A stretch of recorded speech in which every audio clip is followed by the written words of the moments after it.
Put on a suit. Drink water. Don't drink and drive. Game over! Take it light. Okay? Now you're more fluent. He's got three! Up, Bears. So this is really good right here. Absolutely. Let's do it. Welcome back to Texas Rangers with the Boys. We are the Boys, your daily Texas Rangers podcast by a couple of pro wrestlers who love Rangers baseball. We want to thank you for making us the first listen of your day. This is your boy Kev, a.k.a. YBK, Kevin Frazier. Well, man, I feel like somehow, some way we got to get our goofy pre-show antics onto the recording at some point, because we have more fun sometimes before we even get on here than we do once we start the episode. That's my intro for the day.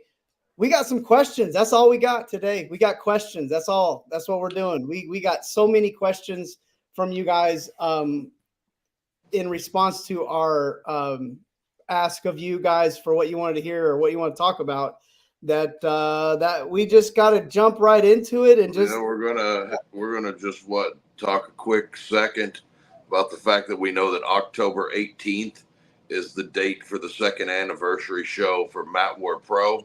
Yeah. And the location is Martin House Brewing Company. So Nice. back over at Martin House for the anniversary show. You could, I guess, social medias. We should probably tell them that stuff before we start. Oh, we could do that. Well, you can catch me, Kevin, on socials at Kevin Lee Frazier. That's Frazier. You can find Texas Rangers with the Boys on socials at TX Rangers WTB. Don't forget to check out that website, TexasRangersWithTheBoys.com. Oh, one word. And you can check us out right here on YouTube on the Sports Fluent Network. Just go to your search bar on YouTube, type in Texas Rangers with the Boys. We will pop up. You can watch our made-for-radio faces right here on YouTube. As always, joining me, my co-host, a 300-pound Manimal, a.k.a. Bull. You know the drill. Tell them the deal. Yeah, Manimal Bull on Twitter, Instagram, Manimal300, and both Facebook and TikTok at Bull Pro. So whatever your favorite platform of the socials are, get with me on there, and we'll answer these questions because we got plenty of them today. We got a couple of questions from some farmhands. We got some questions from some people that are normally asking questions, and we probably will end up previewing Boston for the weekend. Boston here, the Rangers have got 3 games set. I saw that they did announce the pitcher for Friday. We'll kind of make some guesses on Saturday and Sunday. Cool. Well, we'll definitely get into a little bit of Rangers, but we apparently know where we're at on. You apparently know where we're at on social media because we got the responses for you guys. So I'm gonna and I think we got the names on these. If we miss them, then we miss them. But I think the first question comes from Tyler. And correct me if I'm wrong here, but when Josh Young gets his time. No. The first one from Tyler is, do y'all think we can still go on a run with the little moves we made at the trade deadline and with the return of our pitching staff, or with the return of a couple of starting pitchers off of the IL? You want me to take it first, or you want to take it? Well, I mean, the answer is definitely yes. They can go on a run. Sure can. We haven't seen just a ton so far this year that says they will. Right. But they can, absolutely. I mean, this lineup is still a tremendous lineup that has the potential to put up almost 700 ops that we saw last year on their route to winning the American League's first ever team team Silver Slugger. So yes, I think the answer is yes, they can go on a run. Will they? Man, I mean, it's hard to say that they will. I'd like to say that they will. I'd like to say that, like Tyler, hey, like this is how it's going to end up, and they're going to end up, going on a nice, we got about 60 games left, 55 games left, something like that. Of course, it would be nice to say that the Rangers would go on a nice 30-15 run right here and take the control of the division and, put themselves in a spot where they're not only in the playoffs, but with a bye and getting themselves into a spot where they're getting ready for a division series instead of a wild card series. Yeah, I'll say this. Bruce Bochy's lowest winning season record team to win the World Series was 87 games, I want to say. So if the Rangers win less than that, we would be in even uncharted territory for the great Bruce Bochy. So we do need to see the Rangers make a run here at the end if we're going to consider this team competitive. Obviously, stranger things have happened. Worse things have, stranger things can happen. Goodness gracious. You can go back to the New York Giants, 8-8 New York Giants or whatever they were, beating the 16-0 Patriots in the Super Bowl. Anything can happen. Wild card team. Yeah, right. No it can happen. But it's very, very, very. Again, it's not something you'd consider like odds-on favorites or anything like that. So I think the Rangers really need to get themselves in a position to win somewhere in that 80. Let me hang on. I'm getting my facts straight here. So 92, 94, and 88 wins were the three teams that Bruce Bochy won World Series with. So 88 90 with the Rangers. Yes, and 90 with the Rangers. So I think that magic number for Bochy is going to be somewhere in the high 80s in terms of just being in historical, like just going with the history. So I think the Rangers right now at 52 wins. So we got to win probably 35 more games to get into that category. And that's going to be, you're going to have to see a total change. And I think it's going to have to start with the offense. But I do think there are a lot of like getting Josh Young back, bringing Zeke Duran back up. The idea that Carson Kelly might give you something from the catcher position. Right? Yeah. Yeah. I think that there's a possibility this thing could turn around just because the ceiling for this team is so high. We haven't seen anything close, anything even close. We talked about Seager and Simeon last episode. Haven't seen anything close of what this team is capable of yet this year. So yeah, and there's absolutely no reason why this team can't run August and September similarly to how they ran July and end up being a team that ends up somewhere around 85 to 88 wins. Yep. And that could be enough to win the American League West this year. Yeah, so I think the answer is yes, it can happen. They've got a great pitching staff for a short series. They really would be a nightmare if they can squeak into the playoffs. I think they would be, if they stay healthy, they could be an absolute. Yeah, I think that really honestly that DeGrom, Scherzer, and Molly could be a really scary combination down the stretch with and then with Dunning, Heaney, Gray, if he's healthy, those guys coming out of the bullpen on the back part. Yep, so talking about the new pickups. So yeah, absolutely, and we'll get into that in just a second. So I hope that answers the question for absolutely. Tyler. If we get in here, we got a question from TJ, one of the farm hands. Yeah. When Young gets his timing back, and he will, where does our lineup stand? Who sits? Adalis, Leote, Nathaniel, etc. How does the batting order look? Well, let's. I'm going to have to say my take on who sits is probably going to be Tavares. They'll probably slide unless it becomes an issue. Probably be sliding Langford over into center field, and I would assume that either Ezekiel Duran or not Zeke Duran, but I guess Josh Smith would be moving into that left field. Oh, let's just talk about it. So first, I don't know. I don't know exactly how it would work yet. I think there's a lot of guys that are going to be platooned at this point. Well, we got a general. Because I think that there is no doubt in my mind that against left-handed pitching that Carson Kelly is probably going to catch that night. So you got Smith leading off. You got Seager. Yeah, and Smith is going to DH and then kind of spell guys throughout the week. And then you got Smith, you got Seager, you got Simeon. Let's do the batting order first. You got Simeon, batting Then you got third. Langford. You're going to have Langford batting cleanup, and that's going to be against pretty much everybody. Yeah, and then Garcia. Garcia. It's going to be And batting then fifth. 6-hole, you're looking at probably Josh Young. Yeah. Who do we have? Nate Lowe or Josh Young? Yeah, Either probably or. Lowe just because he's a lefty. Yeah, just kind of split a little bit right there. Young in the 7-hole. Now that's against righties. Do you think Lowe stays in there against lefties? I imagine he does at this point. I don't see any. I mean, unless you're going to play Ezekiel Duran over there. Right. So we got Lowe batting 6. Now we're getting into and then we've got Young at 7. Mm-hmm. And then you've got your combination of Heim and Kelly at 8. Mm-hmm. And then Tavares / Jankowski. So question. So you're going to put Heim back there for the righties.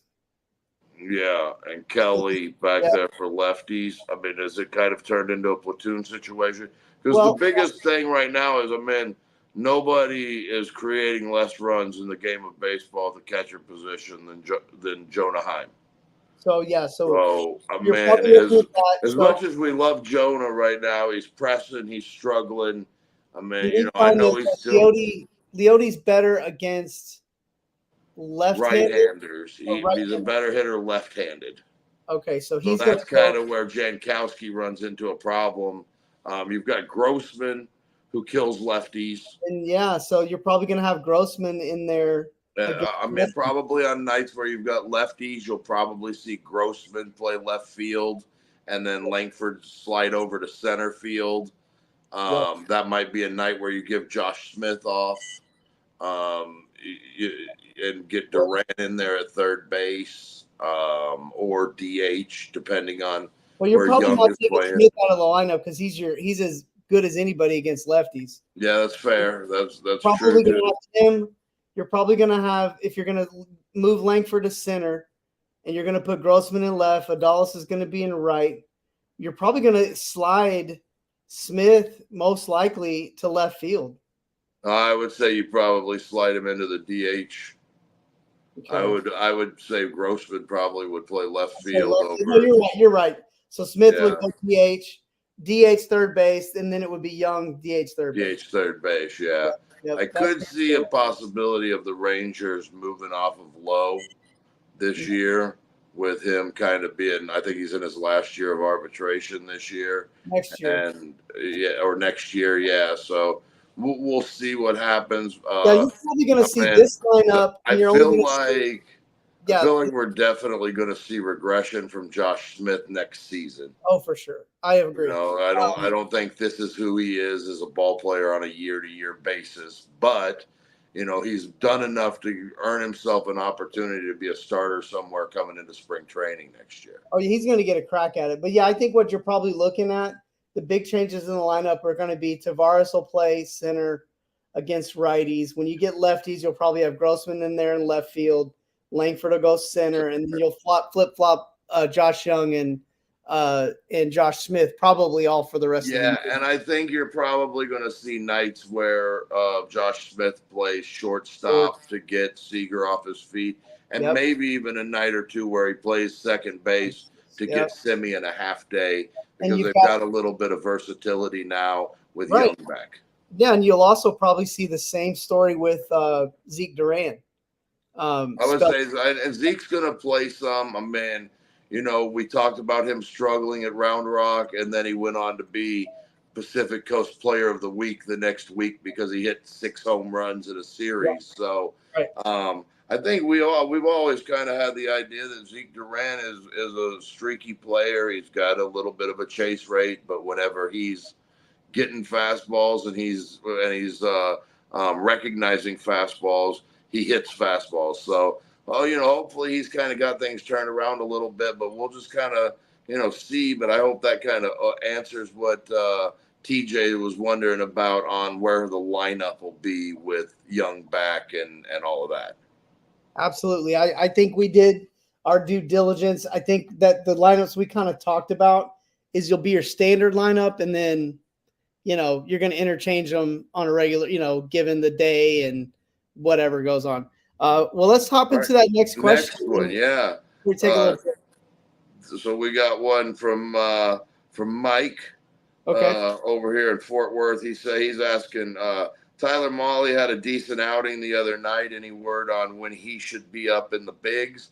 We kind of talked about that just a second ago when we talked about Urena making the start Friday, with the idea that probably the next Wednesday or Thursday when that rotation spot comes up again, that would probably belong to Tyler Mahle that next time around. So that would be my guess, that we're going to see Tyler Mahle probably as early as Wednesday or Thursday. Okay. Now, let's do one. Didn't we have a farm question? Well, yeah, we have one more. We did have a farm question here. Let me pull it up real quick. You know what? I didn't send it. I think it's in my messages here. So let me get it here. All right. So the question is, do you think anybody from the farm system can come up and give the Rangers a push like Evan Carter did last year? Well, and he also read that the Rangers made a big push for Blake Snell, and the Giants didn't come off of him. You think any of that is farm system related, where they didn't come off of Blake Snell because they definitely weren't willing to give up Sebastian Walcott? Kumar Rocker was probably untouchable as well at this trade deadline. And so I mean, with the Blake Snell thing first, we'll go to that real quick. Making a push, yeah, probably. Being willing to part with a Brock Porter or a Sebastian Walcott or one of those guys, probably not on their agenda, especially with them kind of being in the midst of being sellers along with being buyers at the trade deadline. So they were kind of in the middle. As far as minor league prospects that I think that could come up and help this team, maybe not to the point that Evan Carter did last year, being an everyday ball player, but I think Emiliano Teota could definitely come up and help this thing out of the bullpen if they really needed, if they really wanted to kind of push those buttons. As far as the Snell thing, to me that would be a head scratcher, because the Rangers seeming to be very tight with the budget all year off season, and really in general, didn't seem to be like they were really ready to spend any money or bring on big time contracts in trades. Didn't seem like that was just something we'd heard. So I think Snell to me is would be a little bit of a head scratcher because of that. I would think that the Rangers, if we're talking more of a budget type thing, the best financial moves the Rangers could make would be getting a guy like, was it Crochet or somebody of that nature? Yeah, Fetty, something like that. Yeah. Somebody's got controllable years, so you're not paying them a ton of money. And you would give up some prospects, but you're getting kind of a prospect type return in a way, because you're getting a younger player that you're not spending a ton of money on, that you've got them for a while. So I would have thought, if I had to guess what the Rangers were shopping for, it would have been those kind of players, because of because I just haven't heard any real hey, the Rangers are really into spending, or they're really ready to bring on. Yeah. So when it comes to Snell, that's kind of my thoughts on that. And real quick before we get off it, and then I'll let you go farm system crazy. But with Snell too, he's also on that club friendly deal for next year, which is only 30 or something like that, and he's not opting out. I know. Come on, $40 million though. They got Scherzer falling off, and they, right. but yeah, no, I could see the interest level. I could see why they've got to believe that there's going to be a bounce back next year for Snell. He's starting to put it together right now too, so I could see why the interest is there. But I mean, at the same time, you're probably not going to mortgage the farm on one more year of Snell after this year. Yeah, and it's just $30 million right now for this team. Seems like if we're going to use that kind of money, we're going to be spending that kind of money next year. I feel like there might be better ways, but that's just, now as far as players that could help the Rangers this year and the farm system, I really think like the only thing that like what the team needs the most right now is a solid bat. And right now I feel like the only bat that's even in the running to come up and play this year would be a guy that's been up and down this year would be Foscue. And I still think that Foscue has the potential to hit major league pitching. I just don't know if he's going to get a crack at it this year. As far as on the pitching side of things, I do like Toyota. I just wonder. I would say the guy that if I were to guess who the Rangers might still bring up this year, it might be Malcolm Moore, the lefty that they brought over from Tampa, because he's that's the Malcolm Moore is the first round draft pick. I'm sorry, that's not that's who I thought I was looking at, but the lefty that they brought over from Tampa. What's his name? Harrison or? Are you talking about Pennington that they brought over from Kansas City? Didn't they get a left? Yeah, the left-hander. I'm completely blanking here, but the left-hander that they traded Lorenzen for. Yeah, Pennington from Kansas City. I don't know exactly. Yeah, I mean, he's a left-handed bullpen guy. Is he going to break? I mean, is he going to pitch for the Rangers this year? I'm not 100% sure. Maybe not. I completely spaced on him. Speaking because we're doing this prospect thing, right? I completely spaced on him being in the Rangers farm system when I put that 40-man or that 40, the top 40 prospect together. So I may have to take another look at it. Owen White may have to hit the bricks, kid.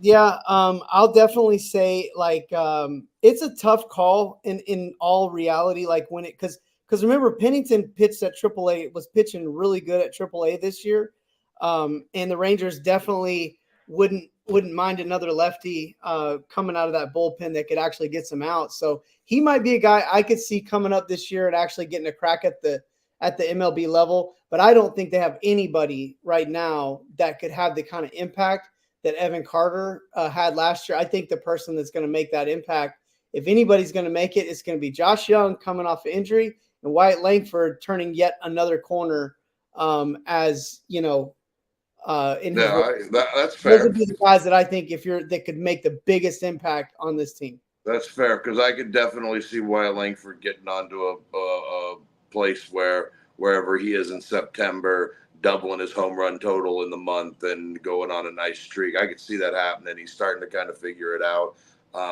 And the one more thing with Pennington, I think Pennington was kind of brought in here to compete for a starting job next year too. I think they're going to give him a chance to stretch out. I wouldn't be shocked if he pitches in the Arizona Fall League for the Rangers this year too. Well, we shall see. We shall see. With all of these talks about the farm system, I'm going to give you guys a quick tidbit. We have our top 40 list. It's already made. It's in the bag.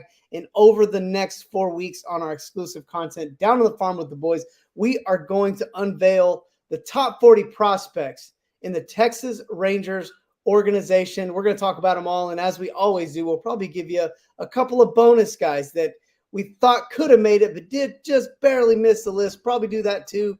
So tune in. Apparently it's Walter Pennington right now or whatever. Yeah, right. Walter Pennington, 41. But hey, check it out. It's on our Spotify page. $1.99 a month. Help make us your one-stop shop for all things Rangers organization-wide. I'm telling you right now, you don't want to miss it. Text Down on the Farm with the Boys. It's where we cover all things Rangers minor league. Well, we got questions. 3 more questions left. Yeah, let's get 3 more questions we're going to answer. We're having too much fun with these questions. First one, what's up with Jonah Heim? He's the worst qualifier on weighted runs created plus. Down year, or was last year just a fluke? Now, my first thought on this is I want to say down year.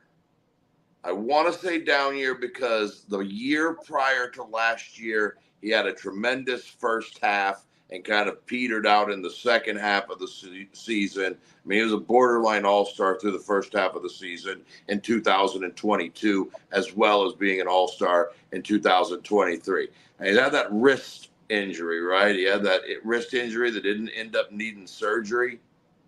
Mm-hmm. I don't know. Is there lingering to that? Is there some problems there? He's had a bunch of home issues with his wife's mother passing from ALS There's been a lot of things going on in his mind.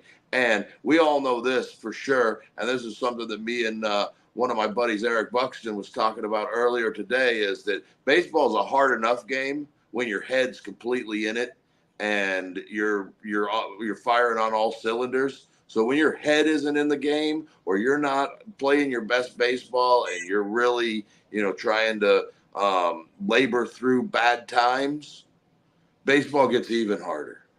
Yeah. Well, I definitely have.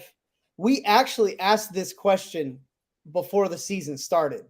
We actually covered this issue very early on, and it wasn't a popular conversation because we were all riding high on the World Series win and everybody's feeling great. But my thoughts were here, and I definitely had reservations about an offensive regression this year. Had no idea if I definitely didn't That think it would be, yeah, this bad. But I expected a regression, and Jonah Heim was one of the players I expected to see some regression from, because if you look at his minor league statistics, you look at him like in the major leagues, last year was the anomaly, and again, that doesn't mean I don't think Jonah Heim's a good catcher. I mean, I think he's a good ball player, but the irony of all of this, the question, it's funny, the timing of the question and what just happens to happen is he's batting .232. That's his lifetime batting average. That's his average. That's his legitimate average is .232. He's at a .278 on base. Lifetime on base is .289. So he's a little bit below his lifetime average. Now his slug is down significantly from his average of .386 to a .340. So I would say this is probably the worst that it gets for Jonah Heim. And I think last year is probably the best that it gets for Jonah Heim. And I think Jonah Heim's probably somewhere hanging out between .232 and .258. He's hanging out somewhere between .278 and .317. And he's slugging probably somewhere between .340 and .438. I'd probably say I'd aim a little higher of like .380, .390 to .430, because I just think he's a streaky guy too. I tend to agree with you, and I think last year also they had the capabilities of using Mitch Garver quite a bit at the catcher position in situations, and when Heim went down, and there wasn't the complete drop off afterwards. And this year there was no backup catcher that was worth having in your. There hasn't been. I think Jonah Heim has played himself into a position where Carson Kelly's going to get some at bats, but he's a guy that's on an expiring contract. I don't think anybody's down on Jonah Heim. I just think they need to know that they need production right now, and that they're not getting it from him, so they're going to have to go elsewhere. Yeah, and I also think, and I would like, that I also believe that Jonah Heim is not a player that you can count on for more than probably 120 games at his top, like at peak level. That's about. Yeah, I think they got a real, like last year down the stretch, him catching every day and being so good, even coming back off of that injury. I think they got a real luxury from that, and they were hoping that they could get that again. And, Bochy's a catcher guy. He wants them catchers to be, an everyday catcher. Nobody's going to be Pudge and catch 150 games a year, but, you want to get him out there and get him, especially not bringing Garver back and all that. So you expected Jonah Heim to produce like he did last year, and it hasn't happened this year. And we've gotten to a point now where Carson Kelly's going to get some opportunities, and, who knows from there, but Jonah Heim, maybe a couple of days off a week might help him. Yeah, I think, and when I say that he's good for about 125 games for a season, that's not a knock. I honestly think that's a fair amount of games to catch. No, it is, and as a team, you've got to get. And this goes back to the front office. Like I'm not saying we should have. I'm not mad we didn't. Okay, I'm mad that we didn't bring Garver back. And I don't know what his numbers are this year. Oh, awful. Trying to impose that on this lineup in Texas in a comfortable situation where he just had success. Like, I don't want to make that comparison, but we can tell that bat is missing big time in this lineup. And the fact that he caught 2 made a huge difference for this team. And I think not having that 2 catchers, both of them that can hit a little bit, even a third catcher to like spell both of them because one could play DH or take a day off. Like, I just think the Rangers really hurt themselves at the far end of their bench in depth this year. I think that has been the biggest problem offensively, is because these guys were already gassed from a short off season. And then now you come back and they're all expected to do more than their all-time best. Like no one, everybody who has a job knows how that feels, and it sucks. Hey, by the way, we need you to do what you did last year again, maybe even more, because we're giving less ammunition to do so. Yeah, I agree. And I think there's definitely some truth to that for sure. All right, so moving on. Yeah, let's move on. Do you think Chafin is going to make an immediate impact coming out of the bullpen? And is DeGrom going to contribute to a playoff run? That's a double question. Let's start with Eric from Waxahachie here. Thanks, Eric. First thing, Chafin, I mean, if they're winning ball games and there's a chance for him to pitch in there, he's been really good this year. So I imagine he'll be right in the same spot with the Rangers and pitch well for the Rangers and give them another guy in the back end of the bullpen that can get them some outs. Second part, I mean, DeGrom's getting close. I mean, he's at 45 pitches in his bullpen. He should be pitching a live hitting sometime this week. And then the next step from there is going out on a rehab and getting himself to a position where he gets up and down a couple of times and works his way to getting up and down 5 times. And I would say probably 3 to 4 rehab starts. So probably right around the very beginning of September, we should be starting to see DeGrom getting revved up to help this thing down the stretch. So first question, as far as Chafin goes, like Chafin's already made an immediate impact on me because I'm pumped about bringing a dude with that kind of mustache, that hairstyle, and he's 240 plus. He just upped the girth level of this team. We finally got a big mascot of a man on the team. So for one, he's already made an impact. He ain't even stepped on the field yet. But do I think he will make an impact on the field? I mean, how does he not? How does a big left-handed, hard-throwing guy not help your ball club, especially when you don't have that in your whole system? You don't have that anywhere. Like, they don't have that. I mean, almost like you have to re-sign this guy next year because you don't have it. Like, who are you going to bring up from the farm that can throw what this guy's throwing heat like this off the left side? I mean, these guys, we don't have anybody like it. So I think he makes an impact just because of the fact of having that level upgrade of talent on this team. There's my take on Chafin. As far as DeGrom, one thing that DeGrom brings to this team, and I do think it will help, that is already felt in our conversations, is like excitement, electricity, a certain level of just extra oomph, like just something. Expectation. Like, yeah, there's like an expectation. Special. Yeah, and if there's anything that can ignite an athlete that's tired, that's beat up, that's kind of hit kind of a fatigue wall or a mental wall, it's some kind of recharge of like energy and excitement, something that just kind of gets everybody amped up a little bit extra to give a little bit extra. And I believe that Jacob DeGrom coming on, like starting to pitch for this team, when he steps onto the field, the reaction of the crowd, the oohs and ahs of the fastballs and the stuff that he does out there, I believe it's going to ignite electricity, not only into the Rangers fandom, but that will translate into the locker room, into the coaching staff, just into the overall atmosphere of the team. So that's my take. I think DeGrom's going to help the team, not just on the field, but like in that kind of morale psyche as well. Yeah, and again, I think there's a level of expectation that DeGrom holds himself to when he goes out and pitches, and I think that that's contagious as much as we always talk about things like hitting being contagious. And, and Chafin, I love the guy. He's exactly what baseball needs. He looks like a modern-day left-handed Rod Beck. I mean, those are things that baseball needs. So I like him. I like his the transaction. Wasn't super thrilled about giving Montalvo up, but you know what? We will survive. Now we got one more question from Texas Toast. Let's go, Texas Toast. And I'm gonna turn this into a question because it's kind of a question, but not.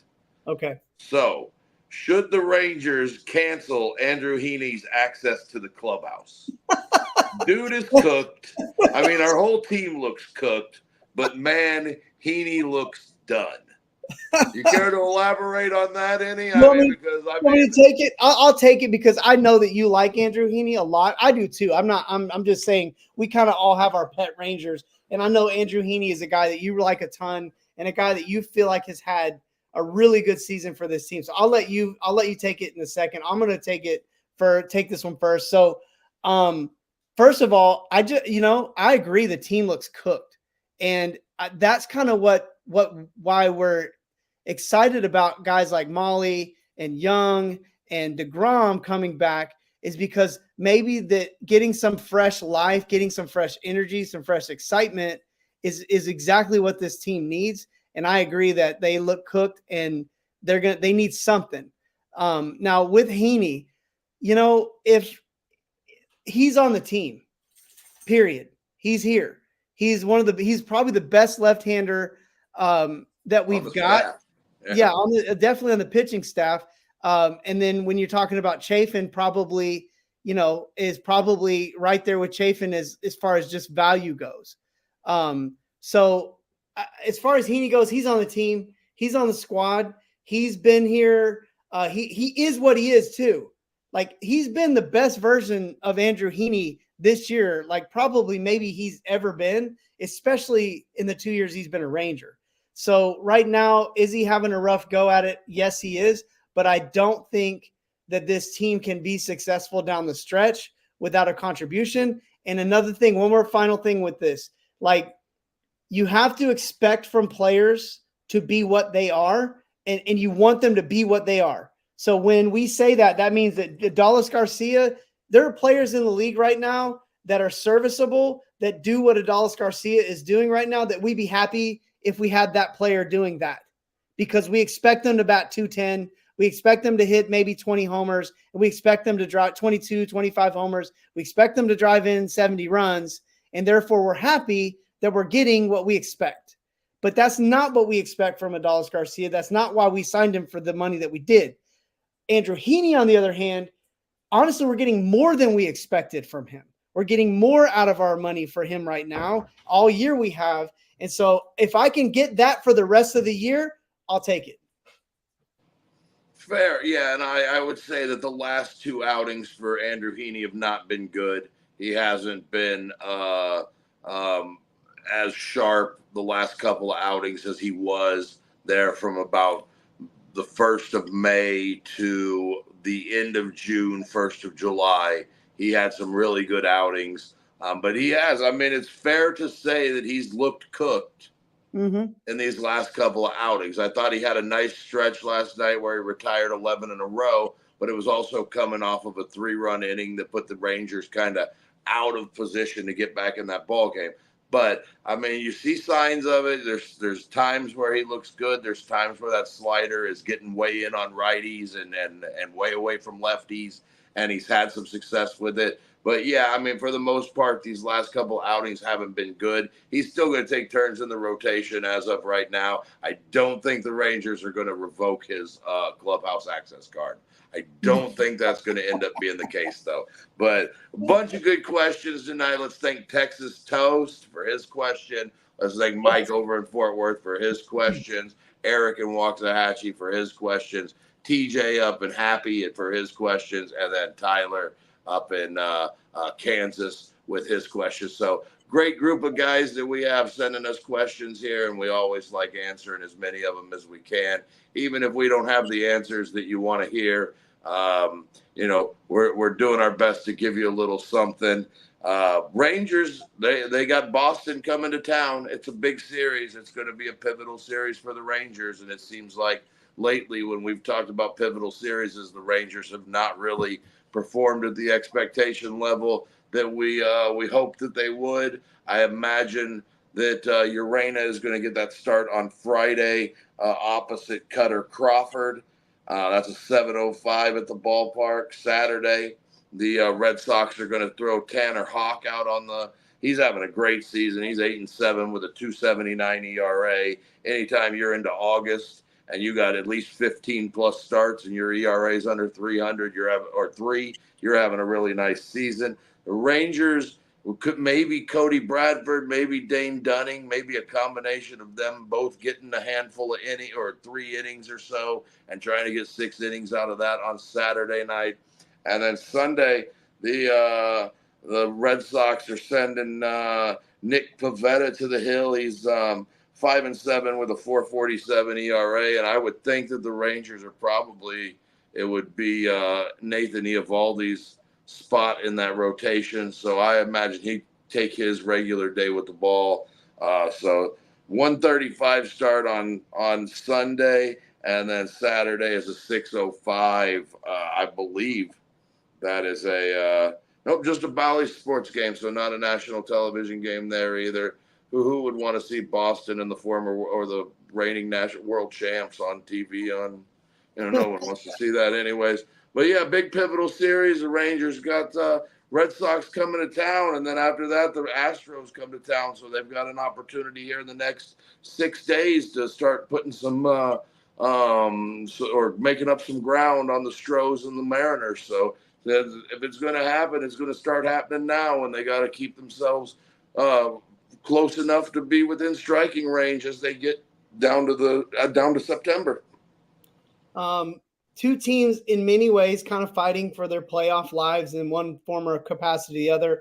Red Sox are 6.5 back in their division, probably not going to overtake. I mean, you never know. 6.5 back is really not that far back. Yep. But they're also 2 back in the wild card. So in a similar position as the Rangers in terms of just where their team sits. Rangers 4.5 back in their division. So both teams these are really important games for them. They need these wins. So it should be really competitive baseball. And if we're doing a little scoreboard watching, I'd say the Phillies are going to be in Seattle, and the Astros are hosting the Devil Rays, or the Rays. So there's where the other teams are standing. So as we get there, we just gotta, get it done, get it ready, and get on out of there. But fun answering questions tonight. Yeah, and it's gonna. I think this is gonna be kind of must-see baseball. These Rangers and Red Sox games. I think these games are gonna be pretty competitive, and it's gonna be. It's just at that time of year where there's just a heightened sense of like, hey, we got to get some stuff done. So I think it's gonna be a fun series, and I think it's gonna be some fun baseball over the weekend.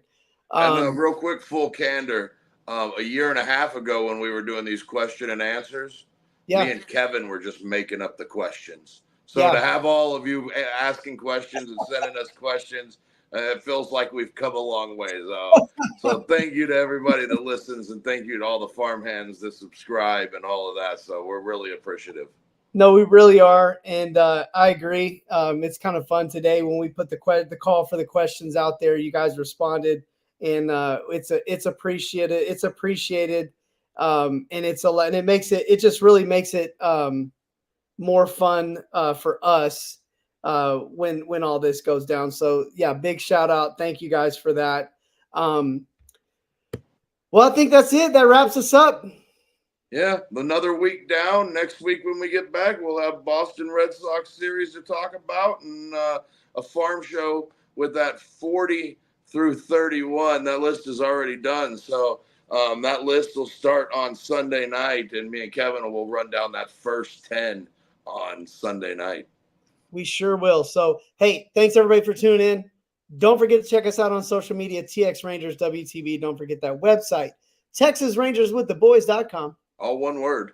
And you can check out our exclusive content there. It's called Down on the Farm with the Boys, where we cover all things Rangers, minor league, just $1.99 a month. Big shout out to all of our farm hands who make this show possible with their contributions. So we thank you for that. And also, don't forget to check us out right here on YouTube, Sports Fluent Network. Just go to that search bar, type Texas Rangers with the Boys. Our Made for Radio faces will pop up, and all you have to do is subscribe, and you can watch us on the YouTube for the 300-pound manimal. This is your boy Kev. We did it for another week, man. We did it for another week. Texas Rangers with the Boys. We're signing out.